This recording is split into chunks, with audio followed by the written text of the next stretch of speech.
Hello everyone, তোমরা সবাই কেমন আছো?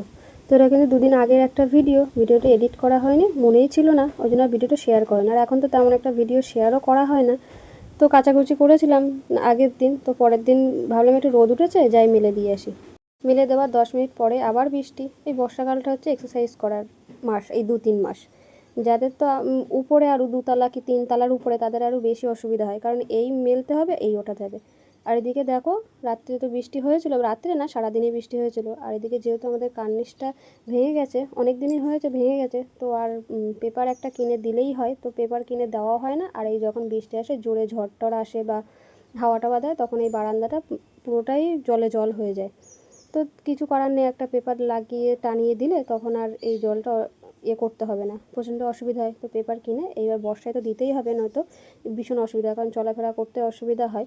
আর এদিকে দেখো, সেদিন পুচকুর স্কুল ছুটেছিল, ওই জন্য উঠতেও লেট।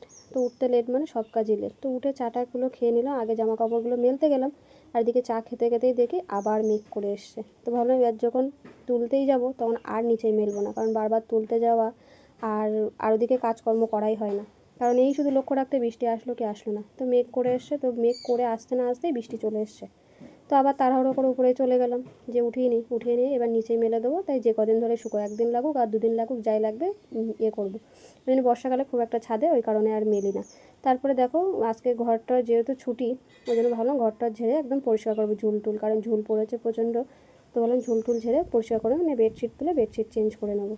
তো তাই জন্য ঘরটা একদম পরিষ্কার করে নিলাম। আর এই কিন্তু দেখলে উঠিয়ে নিয়ে আসলাম আমি জামা কাপড়, আবার কিন্তু একটু রোদ রোদ উঠলো, আবার এদিকে দেখো মেঘ করেছে, আবার বৃষ্টি। তো চলো এই পর্যন্ত।